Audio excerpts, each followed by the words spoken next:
Olá pessoal da classe Política segundo a Bíblia, meu nome é Mário Belsolle. Nós vamos continuar com a nossa aula número 1, nossa segunda aula número 1. A outra foi só um panorama histórico, uma introdução para que nós pudéssemos chegar aonde estamos.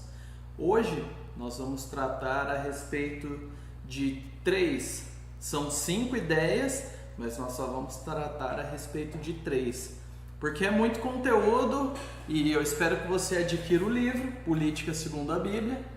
Então o meu está marcadinho aí, preparado para a aula.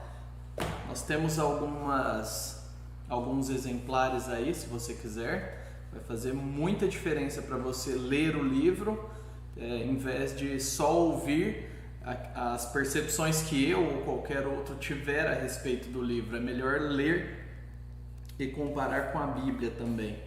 Então, Deus te abençoe, deixa eu orar para nós começarmos. Senhor, nos abençoe nessa aula, abençoe aqueles que, porventura, virem esse vídeo hoje, assim que for postado, nos próximos dias, ou quem quer que o Senhor apresente esse conteúdo, que essa pessoa seja elucidada, seja edificada e, de alguma forma, cresça. Nós sabemos que o nosso esforço ele é simplesmente o reconhecimento de tanto que o Senhor já nos deu e de tantos privilégios e obediência ao chamado do Senhor. E ainda que fizéssemos tudo que nós pudéssemos imaginar, nós não estaremos fazendo nada comparado com a obra do Senhor, que é perfeita, e o sacrifício do Teu Filho. Em nome de Jesus, nos abençoe. Então vamos lá, antes de nós entrarmos propriamente na aula, nós precisamos fazer alguns esclarecimentos e para sermos honestos, né, com vocês e vocês conosco, na primeira página do prefácio, a página 15, o Wayne Grudem fala assim: apoio aqui posicionamentos políticos considerados mais conservadores que liberais. E aí tem uma nota aqui, um esclarecimento. O que seriam esses posicionamentos conservadores em detrimento de posicionamentos liberais? O termo liberal para o americano é o termo progressista para nós. Então nós vamos usar esses termos. Então quando ele coloca liberais, não é o termo liberal econômico que a gente está acostumado a usar aqui no Brasil. Então, vou ler aqui, né, para ficar mais fácil. No contexto americano, republicano / conservador, democrata / liberal. Note-se, porém, que liberal tem conotação diferente no contexto brasileiro, que eu acabei de falar. No Brasil, o liberalismo está associado à defesa de eleições democráticas, direitos civis, liberdade de imprensa, liberdade de religião, livre comércio, Estado mínimo, propriedade privada. Próximo, em alguns pontos, ao conceito de conservador ou de direita. Nos Estados Unidos, liberal tem sentido próximo ao conceito de progressista ou de esquerda. Beleza? Então, esclarecendo aí alguns pontos importantes. Então, quando ele cita liberal no livro, ele está querendo dizer progressista, né? Ou de esquerda. E você sabe de onde vem a origem disso? Da onde veio essa ideia de direita e esquerda? E antes de você saber, não vou te falar ainda, eu só quero deixar claro que o fato de ele se dizer mais conservador do que progressista não diminui a credibilidade, não diminui o trabalho dele. Por quê? Porque ele está sendo honesto. E a honestidade é um ótimo caminho quando nós vamos falar sobre política. Então, quando nós vamos falar sobre Bíblia e política, a honestidade é um eixo central, não dá para fugir disso. Então ele falou, eu tendo a ir para esse lado, mas, diante disso, eu vou olhar para o espectro e tentando, ao máximo, ser coerente e transparente com o que eu creio e não criar um mito sobre o que os outros creem, que é um dos grandes problemas, né?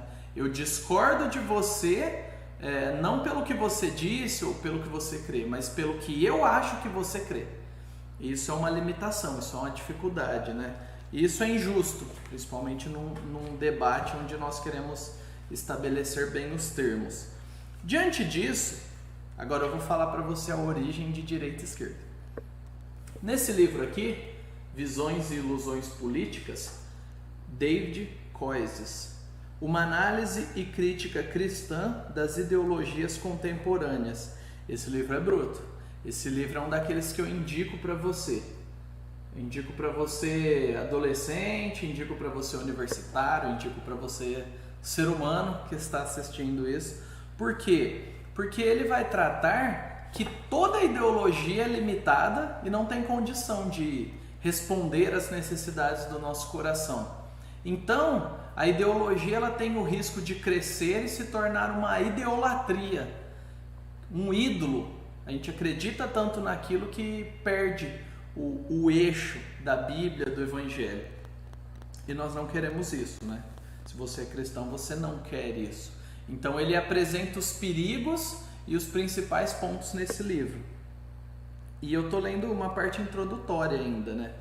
Ele diz assim, na página 42, o uso dos termos esquerda e direita se originou unicamente da disposição dos assentos dos deputados na Assembleia Nacional Francesa, depois de 1789.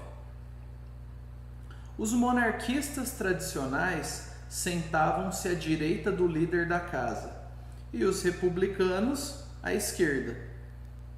Simples.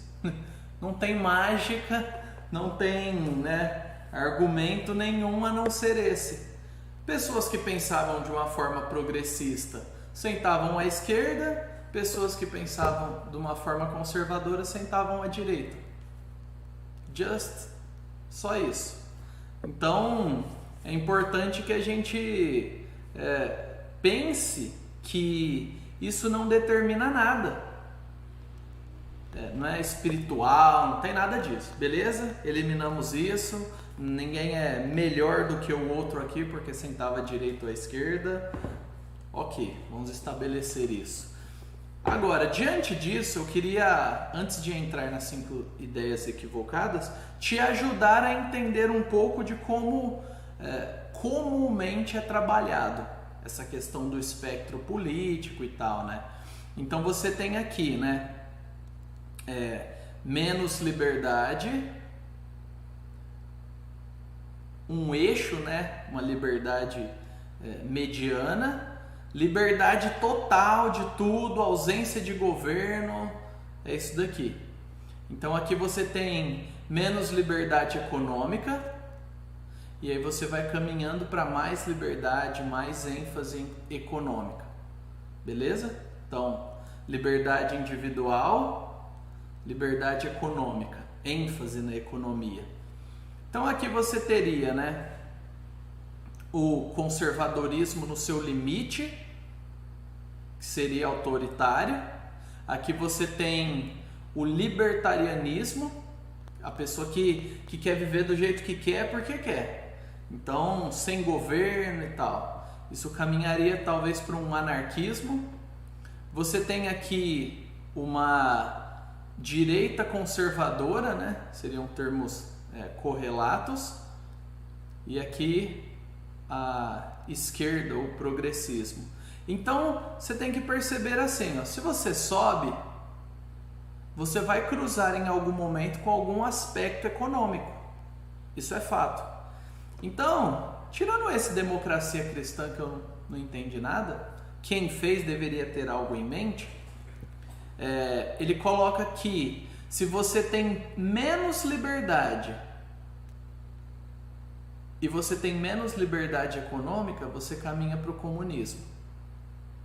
Ele coloca aqui o anarquismo, você tendo muita liberdade e uma liberdade econômica, não dá para dizer que é média, Você tem aqui a social-democracia, onde há uma quantidade razoável de liberdade, Mas a economia ela tem intervenção, as pessoas, os líderes políticos mexem na economia, ela não roda solta.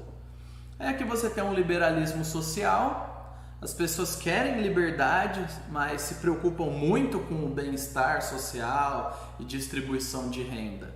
Simplificando, né, aqui as pessoas acreditam que o dinheiro tem que ser distribuído. Aqui as pessoas acreditam ou não quanto dinheiro pode ser distribuído e quem é digno do dinheiro, tipo, quem trabalha, enfim. O dinheiro é meu, o seu dinheiro é meu. Entendeu? Seu dinheiro e o dinheiro de todo mundo é meu aqui. Aqui é meu dinheiro, é meu. E acabou. Aqui eu não tô nem aí com nada. E aqui você não pode nada, porque tem alguém te obrigando e eliminando sua liberdade. Entende como é importante achar eixos e equilibrar essas coisas? Então aqui você tem um conservadorismo clássico, que é provavelmente o que nós vamos abordar, e aqui você tem a social-democracia, que seriam primos distantes. Você percebe que eles estão com ênfases um pouco diferentes, mas mais ou menos no mesmo nível, né? Aqui você tem uma ênfase maior na liberdade econômica e aqui você tem uma ênfase menor na liberdade econômica. Eu discordo do fascismo estar aqui porque eu creio que ele estaria aqui no meio. Eu não concordo. Assim como eu não entendi esse democracia cristã, não creio que o fascismo fica aqui desse lado. Eu creio que ele ficaria no meio para ser coerente com o tirar a liberdade, que é a essência, né? Existem supervalorizações que não se encontram necessariamente sendo um conservador ou sendo um progressista. Mas nós temos não, né? Hoje nós não temos, graças a Deus, algo nesse tipo completamente, como houve no passado. Mas nós já tivemos isso daqui com uma ênfase muito grande, como foi na Itália, na época de Mussolini, o ditador, era uma ênfase progressista, com características que atraíam alguns conservadores. E aí nós tivemos Pinochet aqui no Chile, não é muito tempo atrás não, que tinha uma característica conservadora um pouco mais, né? Conservadora já diz isso, né? Enfim, então eu colocaria isso em outro lugar. Não é perfeito, eu já vi algum legal, mas eu não achei agora para procurar. Então, antes de nós entrarmos na aula, se identifique, pensa. Vou jogar uma pegadinha aí. Você é aquela pessoa, como eu falei na classe nessa semana, no nosso bate-papo no Zoom. Um exemplo para você perceber o seu espírito. Você é aquela pessoa que diz, a gente deveria criar uma lei para seja lá o que for. Ou você é uma pessoa que diz, não, a pessoa tem que escolher isso. A gente não pode se meter na vida dela para seja lá o que for. A sua primeira tendência mostra se você caminha para um processo autoritário ou libertário. O ponto é, em uma sociedade, você vai se destruir se você tentar viver o autoritarismo, você vai exercer força sobre os outros e você vai se isolar, seja socialmente, né, ou na prática, na política. De outra forma, se você tentar viver o libertarianismo, você não vai conseguir, porque ninguém consegue ser totalmente livre. Isso é uma sociedade, entendeu? Você tem compromissos e preferências. Como você acha um meio do caminho, algo cristão? Não é simplesmente um meio do caminho no espectro político, mas um meio do caminho que você veja que a Bíblia te orienta. Como ter paz com todos, mas ao mesmo tempo você tem que estar preparado a ser um mártir, como homens e mulheres foram. Porque eles defendiam ter paz com todos. Ok? Então, se avalie aí. Vê como é que está o seu espírito. Se você tem um espírito, um jeitão autoritário, ou se você tem um jeitão libertário e tal. Beleza? Nós vamos trabalhar nesses termos a partir de agora. E aí nós vamos poder entrar nos pontos que nós queríamos, né? Nas 5 ideias equivocadas a respeito do cristianismo e governo. Então nós vamos resumir, ok? Eu te indico o teu livro por isso.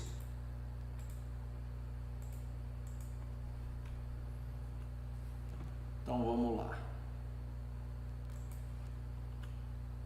Estamos tentando fazer o melhor aqui, mas o negócio às vezes está dando chilique. Aí, agora vai. Não foi. Agora vai. Agora foi. Graças a Deus. Então, o primeiro ponto, né, do livro. O governo deve impor, goela abaixo, a religião. O que você pensa sobre isso?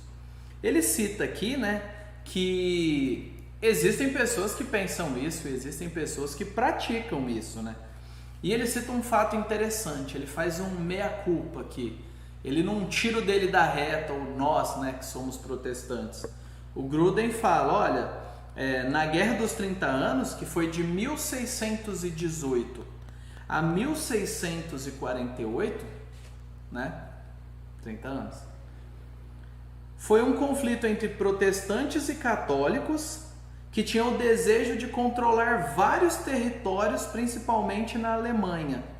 E aí acabou gerando um mal-estar, uma guerra religiosa. É isso que a Bíblia ordena, é isso que a Bíblia diz. Você evangélico, você protestante, você católico romano, você tem que brigar e é isso aí, pronto. Não é isso que a Bíblia diz, mas eles estavam fazendo isso. Então assim, hoje em dia a gente não ouve tanto, né, essa ideia de vamos impor a nossa fé e tal. Aqui no Brasil a gente não ouve tanto. Porém, nós precisamos pensar que na Arábia Saudita existem leis hoje, nesse exato momento, dia 15/8 às 6h26, que eu estou gravando isso, de 2020, que obrigam o povo a seguir o islamismo. E aqueles que não obedecem a essas leis sofrem penas severas pela polícia religiosa. A lei proíbe a expressão pública de qualquer outra fé além do islamismo e não permite que sauditas se convertam a outras religiões. A legislação contida no Alcorão passa a ser a lei básica do Estado para lugares onde existe uma maioria muçulmana. E essa é uma realidade. E não só lá, mas existem inúmeros casos de missionários e pessoas que foram fazer ajuda humanitária e tal, mas principalmente missionários, foram pregar o evangelho, uma fé estranha, e estão morrendo lá na Índia. Estão queimando igrejas, matando pastores, estuprando suas esposas, etc. Isso é real, gente. Tem cristãos morrendo. Não é uma questão simplesmente religiosa, é uma questão política. E não é só uma questão política, é uma questão religiosa. Vê como as coisas casam, como é importante saber o que está acontecendo. Então nós temos o caso aqui, que ele fala sobre 1999, faz um bom tempo, né? 20 anos. Lugares foram atacados no estado de Gujarat, no oeste da Índia, e um missionário australiano e seus 2 filhos pequenos foram queimados. Então, em 2007, queimaram cerca de 10 igrejas. Então, você para pensar, isso parou? Não parou. Se você não tem essa informação, você precisa se conectar a canais. Tem missões Portas Abertas e tal. E a denominação, né, se você for batista ou presbiteriano, tem uma junta de missões ou algo do tipo que vai te dar essas orientações. Tem gente morrendo pela fé hoje, e isso não é brincadeira. Então tem gente que crê que o Estado deve impor a religião. E aí nós vamos entrar num ponto interessante, né? Aí nós vamos entrar na Bíblia. E o primeiro argumento bíblico que ele coloca é que Mateus 22 é diagnóstico. Você lembra de Mateus 22? Vamos abrir lá em Mateus 22, é importante. Então Mateus 22, gente vai começar no versículo 15. Eu estou lendo a versão Nova Almeida atualizada. Então os fariseus se retiraram e consultaram entre si como surpreenderiam Jesus em alguma palavra. E enviaram-lhes discípulos juntamente com os herodianos para lhes dizer: Mestre, sabemos que o Senhor é verdadeiro e que ensina o caminho de Deus de acordo com a verdade, sem se importar com a opinião dos outros. Por que não olha para a aparência das pessoas? Assim sendo, diga-nos o que o Senhor acha. É lícito pagar imposto a César ou não? Versículo 18. Mas Jesus, percebendo a maldade deles, respondeu: Hipócritas, por que vocês estão me pondo à prova? Ele sacou a jogada aqui, religiosa e política. Mostrem-me a moeda do imposto. Trouxeram-lhe um denário e Jesus lhes perguntou: De quem é essa figura e essa inscrição? Eles responderam: De César. Então Jesus lhes disse: Deem, pois, a César o que é de César e a Deus o que é de Deus. Jesus saiu daquela pegadinha deles.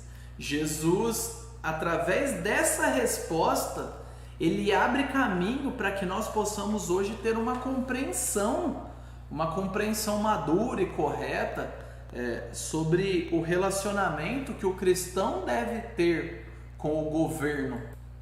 E eu e você devemos ser sábios também. Porque pensa, se Jesus diz, tem que pagar imposto, aí o pessoal vai falar, nossa, eles estão oprimindo a gente, é um império contra nós, você é contra Israel, a gente sofre, os impostos são exorbitantes.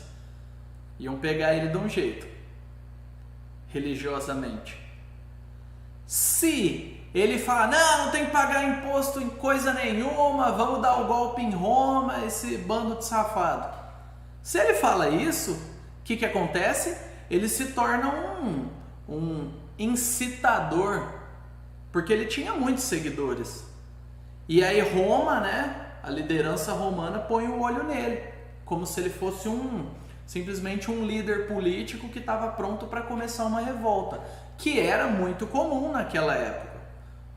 Então você entende como era uma pergunta pegadinha? E os caras pensaram bem, só que eles esqueceram que eles estavam falando com aquele que é toda a sabedoria de Deus, o próprio Deus encarnado. E ele inverte a situação e expõe como eles são de fato maldosos e como Deus ele separa as coisas aqui, Ele já deixou bem claro isso. Existe uma dimensão que é para devolver o que é para César? Sim. Existe uma dimensão que eu devo me dedicar a Deus? Sim. Jesus teve alguma dificuldade de perceber isso? Não. Mas eu e você temos, porque nós não somos Jesus. Porque nós queremos tratar César como Deus, Deus como César, esperar coisa de um no outro, etc. Aí fica bagunçado. Porque o governo civil tem muitas estruturas ao longo da história. Então pensa, o cristianismo tem 2000 e tantos anos de história, E aí nós já tivemos monarquia, república, democracia, ditaduras, etc. Então o cristianismo sobreviveu a tudo isso. Por quê? Porque ele tem a dosagem correta para lidar com as coisas. O governo civil tem sua função.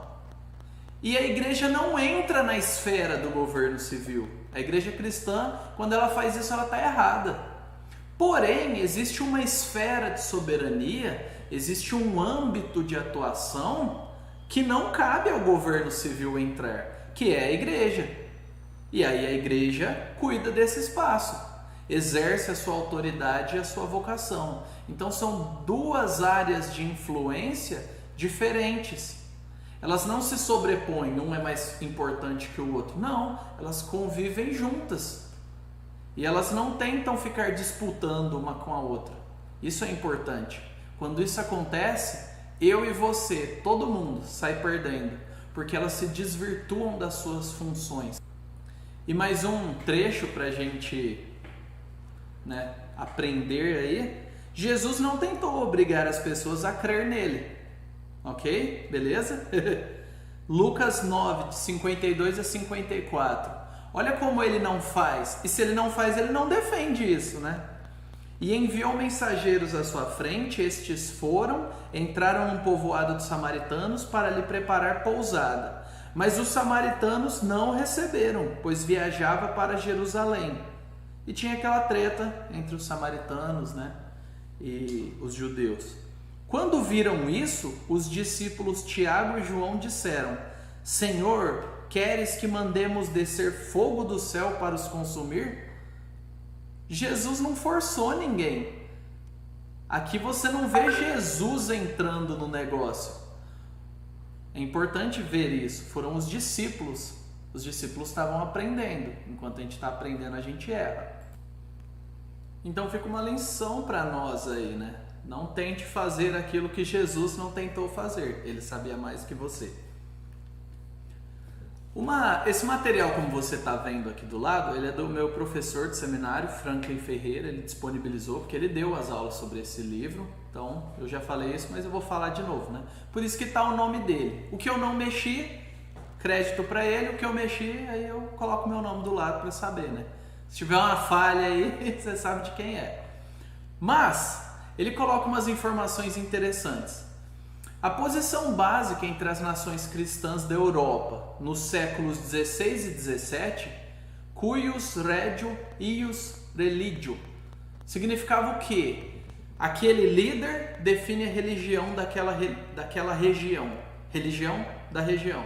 Ou seja, depois da Reforma Protestante, o que aconteceu? Existiram pessoas que se converteram, falando na Alemanha, e príncipes também que apoiaram isso. E aí? Como é que a gente faz? Divide o país e tal? Não. Então o imperador, que era o Papa, tinha muita influência ali, vamos dizer, na prática, tá? Mesmo que não receba o nome, na prática a influência ali era gigante. Então o Papa entrou em contato com os príncipes e tal, e eles falaram: não, ok, a gente vai respeitar isso. Então o príncipe que for convertido vai, né, avisar o seu povo: ó, nós vamos seguir a igreja romana. Que for convertido não, né, que quiser continuar. E os convertidos, né, a reforma protestante, né, não dá para dizer convertido à reforma porque não há denominação, mas vocês sabem, eu já expliquei o que aconteceu. Eles teriam um tempo, que é a Paz de Augsburg, que foi assinada em 1555. Por quê? Porque sua vida está toda num lugar. Você vive lá, tal. Acontece a reforma, e você é convertido pela reforma. Deus, ele vai, toca o seu coração, você começa a ouvir a Bíblia na sua língua, você fala: é isso que eu quero. Mas o seu príncipe não. Ele está vivendo, tá bom, do jeito dele, e você engole. O que acontece? Eles colocaram um documento que os católicos romanos e os luteranos não poderiam se rejeitarem ou impedirem que houvesse essa movimentação. Então você tinha que respeitar. Teve muita briga e tal, mas, vamos dizer, era um documento, né? Na prática, às vezes acontece errado. Então eles podiam pegar, juntar sua família, camponeses, e procurar um príncipe do conjunto lá, né, de territórios, que era protestante. E se o príncipe era protestante e o outro era católico romano, ele poderia procurar, e dava um tempo para isso, né? Por quê? Porque aquele líder, ele impõe a religião dele, e o pessoal tinha que aceitar. No Reino Unido, a igreja anglicana hoje é estatal. Os pastores são funcionários do Estado. Houve uma imposição aí. E aí nós podemos ver, né, tirar as conclusões e ver inúmeros pontos negativos. Né? Tipo, a líder maior da igreja anglicana é a rainha. Na Alemanha, a igreja luterana é estatal. Até brincaram, né, uma vez no seminário falando que eles estavam precisando de sacerdotes, de pastores, né, não sei o termo exato alemão, e o governo paga bem. Então, é uma coisa que é feita pelo Estado, foi unificado. O que Jesus fala da separação, Um para um, outro para outro. Acabou. Cada um no seu quadrado. Isso daqui não respeita. E a gente não está apenas falando da questão estatal. Muitos países com grande população católica romana, como a Espanha e a Argentina, a Igreja Católica recebe apoio do Estado. Problemas que uma compreensão errada pode trazer, né? A gente já falou aí sobre reino de Deus, reino de César. Jesus não tentou obrigar as pessoas a crer nele. E não há como impor a fé autêntica. Não adianta. Você pode fazer o que for. Não dá para você enfiar fé na pessoa e ela vai se tornar uma cristã. E Jesus sabia disso, né? Eles apresentavam a fé, procuravam convencer as pessoas, mas a conversão é uma obra do coração, não é uma obra de César. Não é uma obra de convencimento meramente intelectual. Então o governo não deve se meter nisso porque ele não tem essa autoridade. Jesus deixou uma instituição que é a igreja. Ele deixou a igreja dele e ela é movida pela atuação do Espírito Santo. Então, como agência de Deus, a pregação do Evangelho ela é feita através da igreja, que chega lá no coração da pessoa e pega ela por uma obra sobrenatural do próprio Espírito Santo. Então, por isso a gente não deve tentar impor. Não faz sentido o Estado impor uma fé. Para o cristianismo não faz sentido. Para outras religiões talvez faça sentido. Nós discordamos desse ponto. E um ponto extremamente necessário é lembrarmos: o reino de Deus, o reino que Cristo veio pregar, né, não é desse mundo. Não é um reino desse mundo que vai estender o mundo para sempre e a gente tem que melhorar e se agarrar aqui e tal, e é só isso que existe. Isso é um engano, isso está errado. Jesus ele aponta para o reino dos céus, tanto que ele faz sempre o contraste das coisas eternas e das coisas temporais. Vamos destruir o mundo, não interessa, vamos estragar. Não, vamos cuidar do mundo, sabendo que o próprio Cristo vai voltar e exigir de nós, exigir das nossas mãos as obras que nós fizemos. E se nós cuidamos bem do mundo dele, lembre disso. Você está cuidando do mundo de Jesus. Na página 33, tem um tópico aqui, que não está aí, que é benefícios fiscais oferecidos a igrejas. Tem gente que critica e tal, e fala um monte de besteira, mas a igreja fornece um serviço que traz bem ao mundo. E isso é fato. Pessoas que viviam uma vida doida e são atingidas pelo Evangelho são transformadas. Pessoas abandonam o alcoolismo, criminalidade, etc. Então, o não pagar impostos é um fato que é simplesmente um reconhecimento, porque eu e você que somos membros pagamos impostos para fazer tudo. Então não faz sentido sobretaxar a igreja. Por quê? Porque nós já pagamos o imposto e fazemos uma contribuição generosa, se você chamar de dízimo, nós aqui na igreja chamamos de ofertas. Então, ofertas voluntárias que sejam generosas. Então, não faz sentido cobrar da igreja, sendo que isso já foi taxado, né? Só um pequeno esclarecimento que tem a ver com o Estado se metendo, né, nas questões da igreja, impondo ou deixando de fazer. Existe um benefício para a sociedade, nem todo lugar que se diz igreja traz esse benefício, mas existe, né? É fato, para o ordenamento social de forma geral, e é um reconhecimento da igreja não cobrar impostos. Aprenda, não se justifique por algo que alguém quer postar nas redes sociais e te cobrar. Você é evangélico, a igreja não paga imposto, mas eu pago e você paga também. E agora, ponto 2, o governo deve excluir a religião, porque o Estado é laico e a gente não pode misturar as coisas. Você já ouviu isso? Ficou indignado, não sabia como responder? Então vamos aprender, vamos pensar sobre isso, né? Ele trata desse ponto aqui, citando um fato de que fizeram objeções lá nos Estados Unidos a que orações fossem feitas antes de uma assembleia municipal, um conjunto de pessoas se reuniram e falou, não, é a fé de vocês, então ninguém pode orar publicamente. E a gente vai descascar isso um pouco.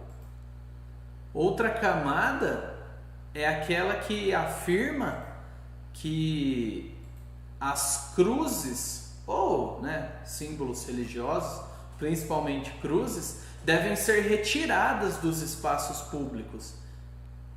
Estranho, né? Anos e séculos, e agora a gente concorda que um item religioso não deve nortear um espaço público, mas deve ser retirado necessariamente. A quem ela está ferindo? Que lei está sendo ferida diante disso, né? Não pode orar, tem que remover a cruz. E agora na página 36 ele fala de um caso absurdo que eu quero ler para você, né? A visão de que a religião deve ser excluída do governo também é exemplificada no caso em que o juiz rejeitou a sentença de morte em um julgamento de homicídio múltiplo, quando descobriu que alguns dos jurados haviam citado versículos bíblicos durante as deliberações do júri, o que foi considerado conduta indevida, né? E aqui tem a sentença de morte de Robert Harlan, declarada em 2005, foi mudada por fim para a prisão perpétua. E aí no livro você vai ter o site aqui, né, falando sobre essa situação. Ou seja, sua opinião não vale nada porque você falou um versículo bíblico que é aquilo que você crê. Entende como é uma rejeição, é uma maneira de banir e de calar o cristianismo, né, excluir ele da esfera pública, para que você não se mostre como cristão, ou no mínimo se sinta acuado quando isso vier a acontecer, né?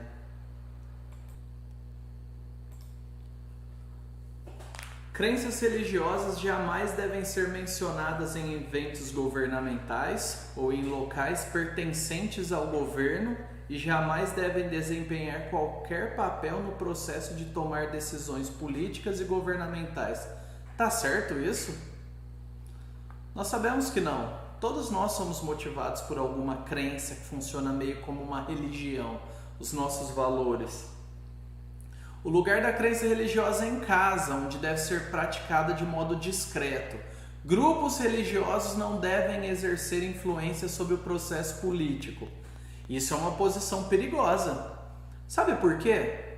Porque o excelentíssimo ministro, do Supremo Tribunal, há poucos dias, o Edson Fachin, ele publicou isso com força de uma tese que ele quer levar para frente, através do STF, sobre a lei do abuso religioso na questão do voto, porque líderes religiosos estão violentando a consciência das pessoas, influenciando o voto delas.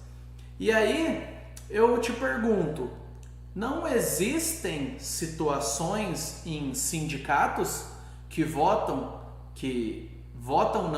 influenciam o voto de pessoas vinculadas, ou universidades, professores que fazem a cabeça, dos seus alunos, ou qualquer coisa do tipo, seja poder sindical, empresarial, professor, aluno, até nas relações familiares.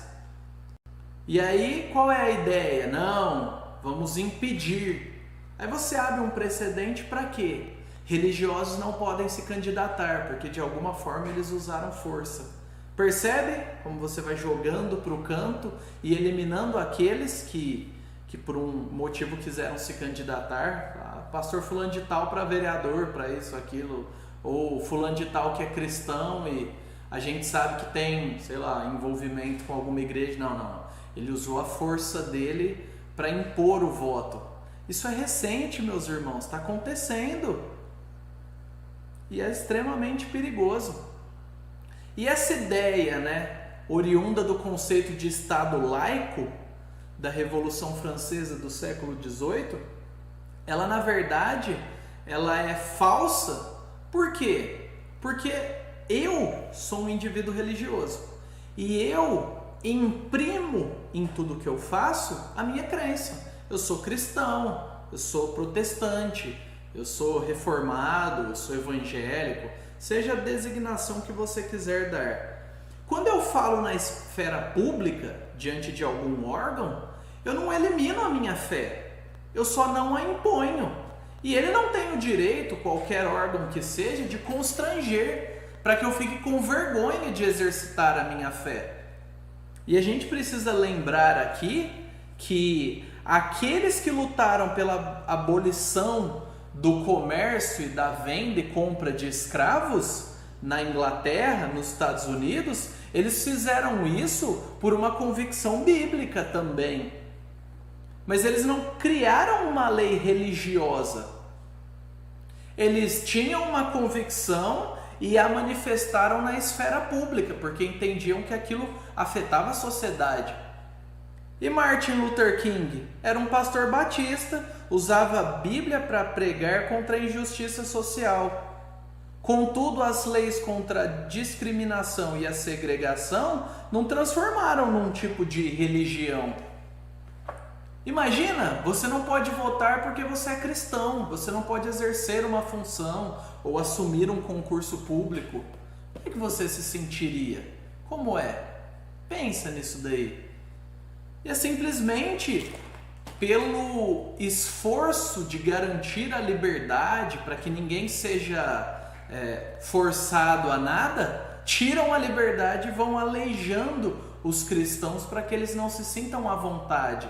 Seja aquele professor universitário que zomba do cristianismo de maneira desrespeitosa, ou seja, um ministro do STF, prefeito, etc. e tal. Então a gente tem que pensar como lidar com isso. O Estado de fato é laico? É? Ou ele defende uma ou outra religião? Ou ele doa terrenos para algum tipo de religião ou grupo? Isso daí já tira, já desvirtua, beneficiando o grupo A em detrimento de B, isso já desvirtua todo o processo. O governo não deve excluir a religião da vida pública. Agora, aqueles que têm uma religião precisam estabelecer os limites da sua religião e não impor a sua religião aos outros. Isso não é liberdade, isso não é a pluralidade, o ambiente para conversa. E o cristianismo sempre fomentou isso. O cristianismo nunca fugiu da esfera pública. Daniel, sim, tá lembrando da influência dele? Ele não fugiu, Deus abriu a oportunidade e ele serviu. Então, o profeta Daniel, aqui na página 45 do livro, né? Ele disse ao rei Nabucodonosor da Bíblia, o mais poderoso governante do mundo, 600 anos antes de Cristo. Portanto, aceita o meu conselho, ó rei. Abandona teus pecados, praticando a justiça, e renuncia às tuas maldades, usando de misericórdia com os pobres, se quiseres prolongar a tua tranquilidade. Daniel 4:27. Ele não fugiu. Você percebe que ele era um conselheiro. Ele se tornou conhecido como alguém, né, que tinha um espírito excelente, usando a linguagem ali, né? Ele era um cara que Deus abençoou e ele se portou na esfera pública. E você percebe as características, ele era um conselheiro, era alguém influente, articulado, inteligente. E aí ele interpreta o sonho de Nabucodonosor. Beleza. Só que ele não deixa de apontar aquilo que é errado em Nabucodonosor. Ele não deixa. Ele se posiciona de forma clara. Ele torce para o arrependimento de Nabucodonosor. Você torce pelo arrependimento? Você ora pelos seus governantes? Ou você só se afasta e quer ver o circo pegar fogo? Porque não foi quem você votou? É importante você pensar nisso. Deus, ele nos chama. E Daniel, ele soube se portar. Ele foi chamado lá ele não amaciou, mas ele também não se iludiu. Ah, beleza, agora eu vou ganhar influência, eu vou fazer isso e aquilo e tal, e vou pedir um terreno, né, para os judeus, porque a gente está aqui no exílio. Não, ele não faz nada disso. Ele confronta o pecado, mas ele soube conversar, ele sabia o lugar dele. Lugar que João Batista também sabia. Olha a função dele, né, no Novo Testamento, função de profeta, né? Herodes, o tetrarca, uma autoridade debaixo, né, da liderança do Império Romano, ele entra em atrito. João entra em atrito com Herodes, né? Herodes, um líder político e tal, e João, que primo de Jesus, né, o Batista, aquele que batizava, veio antes de Jesus, e ele apontou os pecados que eram publicamente cometidos. Lucas 3,19 fala: por causa de Herodias, mulher de seu irmão, e por todos os males que fizera, que João apontou publicamente. Então havia uma conduta errada, e a função de João como profeta foi apontar. E não era só pegar a mulher do irmão e viver como se fosse dele. Eram outros males também, muitos atos errados e nocivos como governante, que derramava o sangue de gente, afetava a vida de muitas pessoas. Então a gente tem Paulo, né, em Atos 24, 25, que falou com o governador Félix, que tinha muito poder, sobre a justiça, sobre o domínio próprio e sobre o juízo vindouro. Então, no versículo, né, 4, Atos 24, 25, no versículo 25, Félix ficou com medo e mandou Paulo embora. A pregação não foi amaciada não, para ganhar algum tipo de apoio. E aí você tem aqui, né, na página 45, muitos termos, né, dos profetas. Isaías 13 a 23, Jeremias 46 a 51, Ezequiel do 25 ao 32. Profetas que falaram a nações estrangeiras a respeito do pecado delas. E era um pecado que tinha dimensões sociais. Eles não se afastaram, né, da esfera pública. Não dá para eliminar Deus. Eles tentam fazer isso e nos calar. A tendência dessa visão de excluir a religião do ambiente do governo é eliminar de todo o país qualquer noção da existência de padrões morais absolutos, ou qualquer noção da existência de um certo ou errado.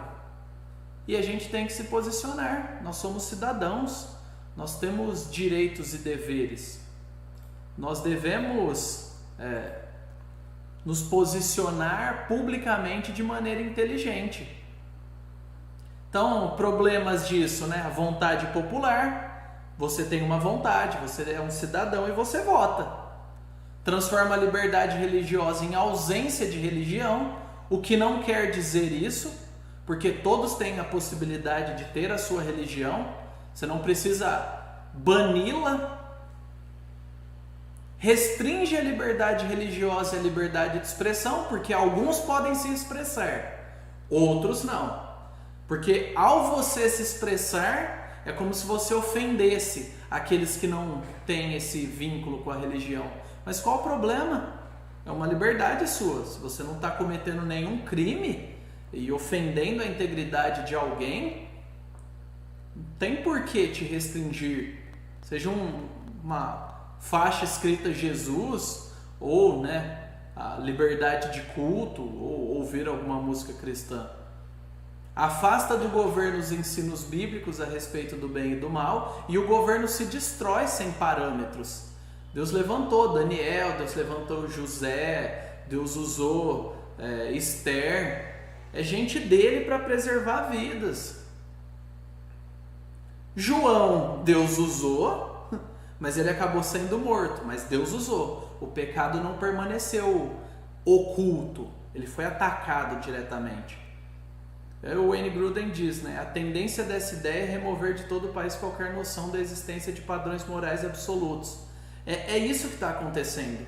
Se você tira pessoas com padrões morais que falam existe certo e errado, existe um Deus, matar crianças não pode, Nem todo tipo de postura pode, sabe? Gastar dinheiro assim é errado. Não pode tirar a liberdade de alguém da religião A, B ou C. O cristão ele vai dizer isso, porque é um dos compromissos dele, essa liberdade. E aqui nós temos que o povo de Deus aconselhou e, pela graça de Deus, continuará aconselhando. Então, essa é uma outra visão equivocada. Agora a gente vai para o terceiro, né? Eu falei que eu faria terceiro ponto, né? Que a gente vai apresentar de visões equivocadas. Todos os governos são perversos e demoníacos. Você já deve ter ouvido alguma vez, né? Que religião é um negócio que não se discute, que futebol também, e que política também não se discute. Mas uma outra tão famosa quanto essa é famosa, política é coisa do diabo, todos os governos são demoníacos, nossa, esse negócio é coisa do diabo, só pode. Isso é uma ignorância. A atuação demoníaca, ela está em todas as esferas. Todo uso do poder governamental encontra-se contaminado por forças perversas e demoníacas. Isso é um posicionamento errado. Existem pessoas que amam a Deus em várias esferas do governo e Deus vai segurando pelo seu poder, né? Pela sua graça comum, derrama chuva sobre bons e maus, mas segura, Ele impede que nós sejamos tão maus e tão ruins quanto nós podemos. E uma das formas que Ele faz isso é colocando gente em posições de influência também, além de nos dar a possibilidade de votar, né? Então, quando você pensa nisso, e ouve, né, a questão de Lucas 4,6, não, porque todos os reinos da terra o diabo ofereceu a Jesus. Pera, então quer dizer que todos os reinos da terra estão na mão do diabo. Eita, meu Deus, não tem jeito, e agora? Mas o diabo é assassino, mentiroso, ele é mentiroso desde o princípio. E se foi uma mentira? Às vezes a gente pega a coisa, verdade. Não, ele não deu, porque já era de Jesus. Ele é o pai da mentira. Mas não faz sentido. Não, ele tentou o próprio Deus encarnado. Se é para não fazer sentido, nada da tentação faz sentido, porque Jesus não pecaria. Mas é uma deturpação, né? Que às vezes a gente tem. E a gente tem alguns textos importantes. Daniel 4,17. O Altíssimo tem domínio sobre o reino dos homens e o dá a quem quer, e até o mais humilde dos homens constitui sobre eles. Quem que dá? O Altíssimo. Quem que constitui? O Altíssimo. Deus coloca pessoas dele quando ele quer também, ou usa as pessoas, né? E o clássico Romanos 13, alguma hora a gente ia ler, já vamos ler na primeira aula. Romanos 13, de 1 a 6. Todos devem sujeitar-se às autoridades do governo, pois não há autoridade que não venha de Deus. E as que existem foram ordenadas por ele. Por isso, quem recusa sujeitar-se à autoridade opõe-se à ordem de Deus. E os que fazem isso trarão condenação sobre si mesmos, porque os governantes não são motivo de temor para os que fazem o bem, mas sim para os que fazem o mal. Não queres temer a autoridade, faze o bem e receberás o louvor dela. Porque ela, a autoridade, é serva de Deus para o teu bem. Mas se fizeres o mal, teme, pois não é sem razão que ela traz a espada. Pois é serva de Deus e agente de punição, de ira contra quem pratica o mal. Por isso é necessário sujeitar-se a ela, não somente por causa da ira, mas também por causa da consciência. Por essa razão também pagais imposto, porque eles são servos de Deus para atenderem a isso. Então o governo instituído foi instituído por Deus. É difícil e tal, tem gente que erra, tem gente que é corrupta, tem, o dinheiro não é bem gasto, tem, pessoas morrem, sim, sofrem, é fato. Só que só não aconteceria isso se não houvesse pecado. E há. Inclusive há pecado em mim e você. E nós somos cristãos. Nós queremos viver a perfeição, mas a gente não consegue. E naturalmente esses desdobramentos afetam tudo. Mas é o próprio Deus que levanta os governos. Por isso faz sentido ter esperança de influenciar os governos, de votar corretamente e orar por eles. Teve algumas ocasiões, né, que Jesus ele falou, né, de algumas formas assim intensas. Presta atenção nisso, né? A postura de Jesus em relação ao governo deve se basear na Bíblia, não na minha e na sua expectativa. Mas em Lucas 22, de 36 a 38, Jesus parece autorizar o uso da espada em defesa própria e para proteger-se de ladrões. Então, Lucas 22, 36 a 38. Vamos lá, vou abrir junto com você. É muito importante que você mantenha a sua Bíblia aí, né? Para conforme nós formos falando, você acompanhar, marcar e tal.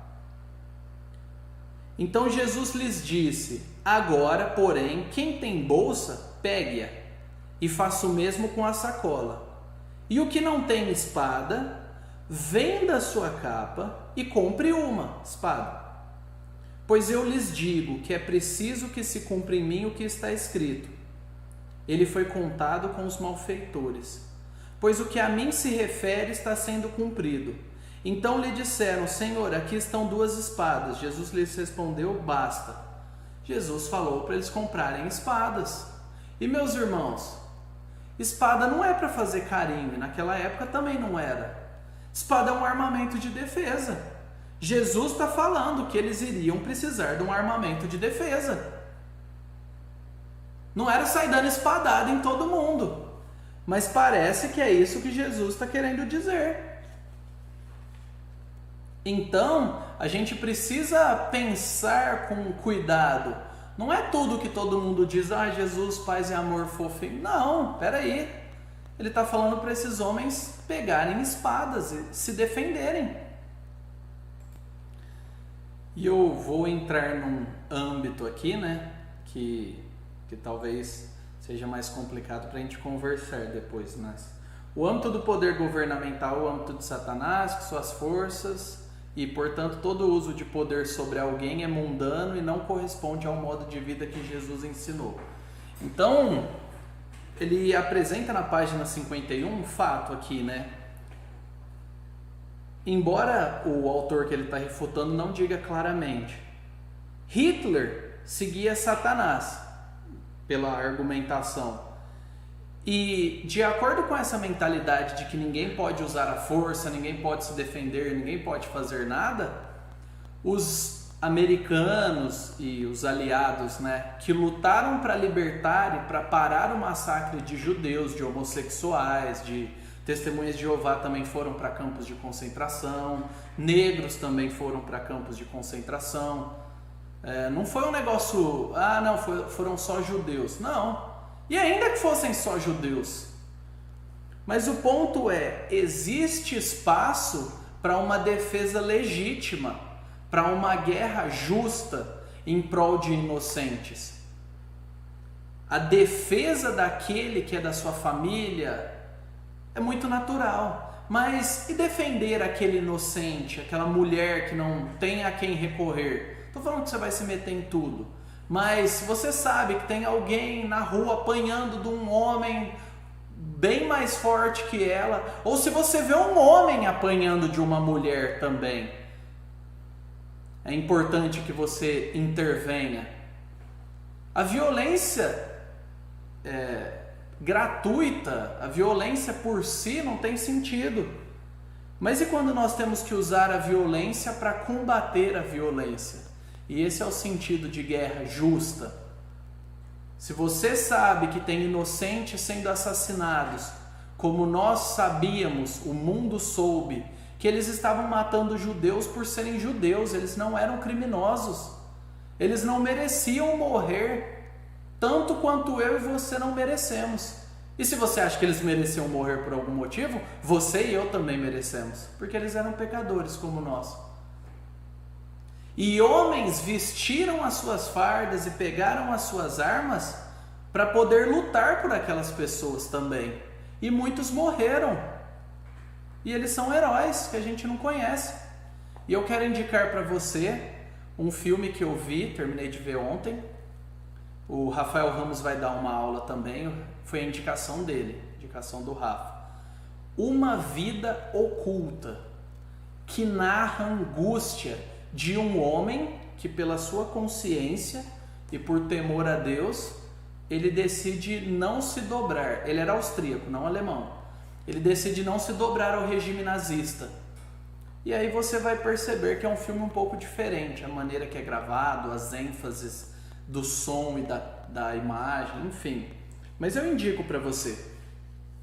Até que ponto você está disposto a se defender e até que ponto você está disposto a ir para defender aqueles que não podem ser defendidos?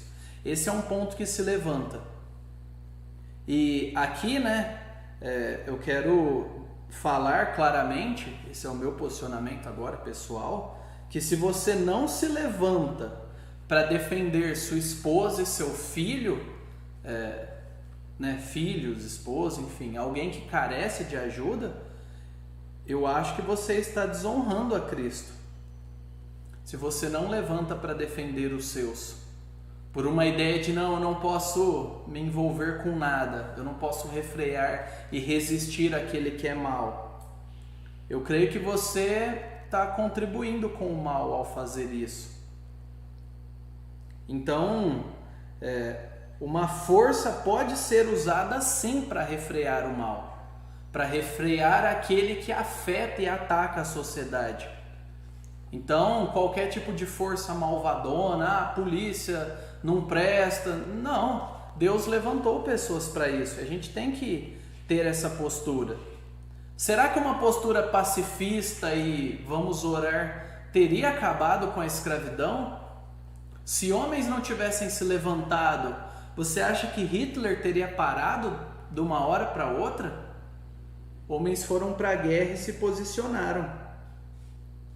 Eles só foram contidos pelo poder de uma força militar superior. Essa é a tarefa da qual Deus incumbiu os governos.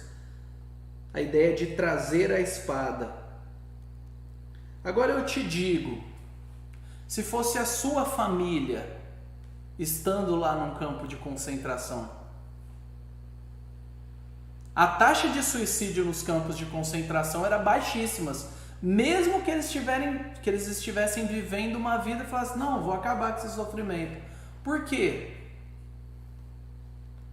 É algo para se pensar. As pessoas tinham alguma esperança de vida. Hoje em dia, essa ideia resultaria em objeção cada vez maior ao uso de poder militar para se opor a agressores malignos em qualquer parte do mundo. Essa ideia que eu estou apresentando, que se o governo é tudo corrupto e demoníaco, não vale a pena confiar nele no sentido de utilizar a polícia ou lutar pelos que precisam de ajuda. Então, pensa nos países mais armados do mundo. Se os países que valorizam a liberdade estão desarmados, os países que não valorizam a liberdade poderiam tomá-lo fácil. Então aí está um instrumento de defesa. E você sabe, se alguém sabe que pode fazer o que quiser e você não vai revidar, e nós somos pecadores, fazemos isso, a chance da outra pessoa crescer para cima, dessa pessoa é muito maior. Então o Estado, o poder dado ao Estado foi feito para refrear o mal. Ele não foi feito para que o mal fosse feito, fosse divulgado. Então aí, se você quiser reler os textos bíblicos estão aqui. Deus instituiu a evangelização como poder do governo. Não é só a evangelização que refreia o mal. Falar, não, vamos pregar o evangelho e o mundo vai mudar. Não. Se você retira um criminoso da sociedade, você já está refreando o mal de alguma forma. Imagine um serial killer. Ele vai continuar matando e matando e matando. Agora imagina que após a primeira morte ele é retirado. Ele não vai ser um serial killer. quantas vidas foram protegidas? Imagina que nesse confronto ele morre, ele se defendendo e os outros tentando prender ele. É uma perda de uma vida. Ele poderia se arrepender, mas ele escolheu essa postura. Ele se colocou naquela situação quando ele decidiu cometer um crime. Então prega o evangelho para que pessoas sejam transformadas e a vida delas mude. Mas também entenda e batalhe para que a injustiça pare de acontecer e Deus refreie o mal. Para que aqueles que cometem crimes não fiquem impunes.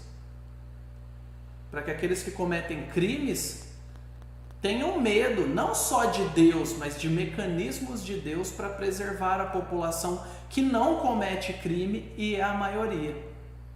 Uma pergunta, né? Uma abordagem pacifista poderia ter acabado com a escravidão ou detido Hitler? É uma boa pergunta, uma pergunta muito boa. E eu quero deixar para você. Imagine que fosse a sua família lá. Então nós vamos conversar, nós vamos ver aí a data, próxima semana, e nós vamos caminhar até aqui. E eu gostaria que você transcendesse talvez aquele seu bloqueio com alguns temas ou durante a leitura do livro, para que nós caminhássemos, trocássemos ideia, abríssemos a Bíblia e crescêssemos juntos. Não pare por aqui, a gente está só começando. Valeu? Deus te abençoe, que você aproveite esse conteúdo, está sendo um prazer prepará-lo, tenho estudado, estou me afinando, alguns pontos que não dá para tocar pelo tempo, nós vamos conversando e vamos mastigando juntos, e estou à disposição. Vocês que são membros da igreja têm acesso a mim, ou você da internet, se quiser, coloca um comentário com alguma dúvida e a gente pode conversar mais sobre isso. Vamos orar? Senhor, nós te agradecemos pela tua palavra, nós te agradecemos porque o Senhor restringe o mal do mundo pela tua graça comum. Nós te agradecemos porque o Senhor tem misericórdia de nós. Nós somos autodestrutivos e causamos destruição aos outros também.